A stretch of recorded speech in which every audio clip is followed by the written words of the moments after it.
Okay, this is a message for all the U.S. homeowners. If you own Day 2. You ever wonder what happened to those murder hornets? Welcome to ridiculous things going on around the world right now. Alright, challenge accepted. Anybody else needed an extra reason to wear good gloves? man that knows his value but has been through stuff. Raining EAS alarms from different countries.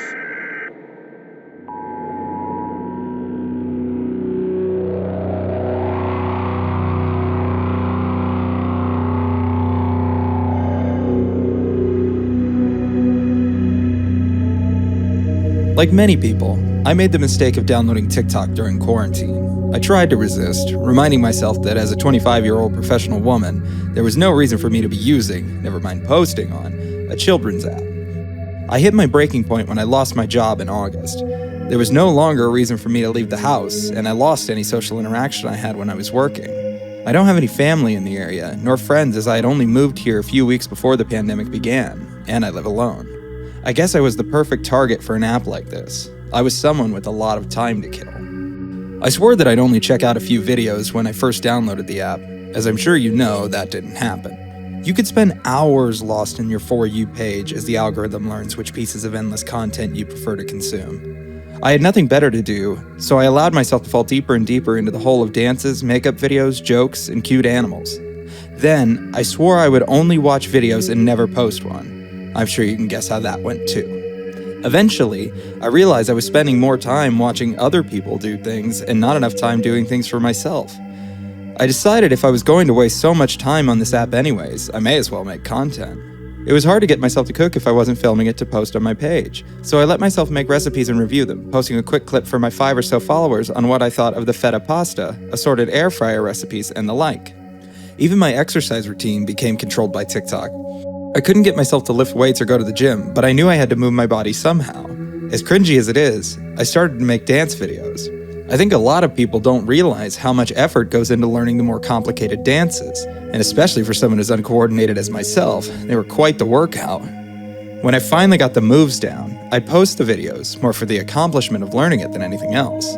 They only got around 10 to 30 views per video. I wasn't very good. The first time I broke 100 likes, the excitement was, shamefully, incredible. There's something wildly thrilling about seeing your video bring in the likes and views, knowing it reached so many people. Once I had that feeling, I knew I needed more. I started putting out multiple videos per day, in hopes that one of them would catch.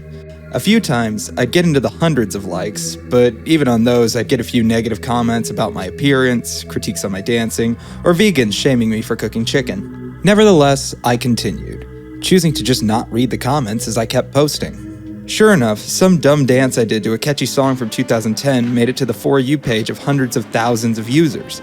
It started off slower, but once something starts catching, it burns through the app like a wildfire. As the likes came in, so did the comments. I tried my best to ignore them, but every now and then I'd see things like, "Girl, this ain't it." "Aren't you a little old for this app?" And my personal favorite, "It's the lack of awareness for me." I honestly just gave up on reading them and decided to hold off on posting for the rest of the night while this one went viral. The next day, I was still raking in likes and views, and I figured I'd post another dance video while this one was doing so well in case people decided to peruse my page. It sounds so stupid now, but I really like the attention. There's something addicting about knowing so many people are seeing you. I posted the next one, and it didn't take long before it started blowing up, just like the previous one. But then, it kept going. It gained more views and comments in an hour than the other video had in a day. I started getting hundreds of DMs, and the comments started saying things like, "Are you okay? Wear pink in the next video if you're in danger." Am I the only one who sees him? When I read the last one, my heart sank. Him? Who are they talking about? I lived alone, and it wasn't like I had any contact with the outside world.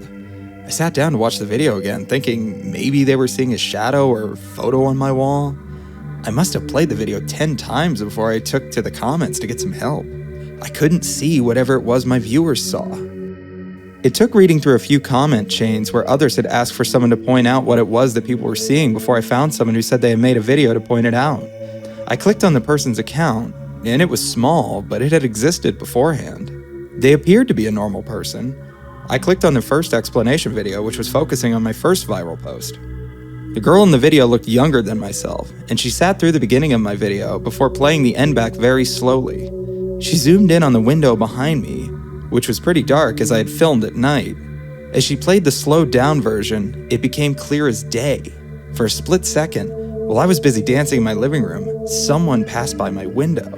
This in and of itself wouldn't be concerning except for two things. The first being that as they, a man, passed by, they slammed their hand on the glass, dragging their palms slowly along my window as they moved by. The second, which other internet sleuths had deduced from seeing my other videos and the view out my window, was that I live on the 4th floor of an apartment building. There was no way anyone should be walking by my window. She had another video posted after this one. It covered my second viral post. I really didn't want to watch it, but I knew I had to. I clicked on it and watched the window attentively as she let the video play through once at normal speed. To my relief, I saw nothing. The girl in the video started to explain that this new video was different, that the viewer shouldn't be focusing on the window, but instead on the fireplace behind me. She again slowed down the video and zoomed in, this time revealing that as I was dancing, a pair of large feet dropped as though they belonged to Santa coming down the chimney. The feet stood there, and as I watched, the person began to crouch, reaching a hand around the top edge of my fireplace before abruptly jumping back up and out of view as I ended my dance. I watched the next video the girl had on me, and to my shock, she discussed my videos rather casually.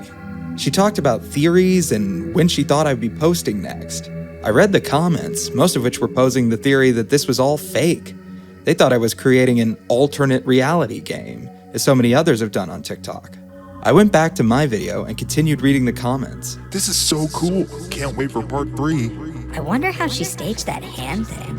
Has anyone checked her old videos? I think I see a face in her mirror in her feta pasta video. They thought it was a game. They were playing along. Someone is in my apartment. No, something is in my apartment, and the internet thinks I'm making it up. I decided to put on a pink shirt for my next video. After all, it may be the only way to keep them watching my videos. Keeping them viral may just make the difference in my survival.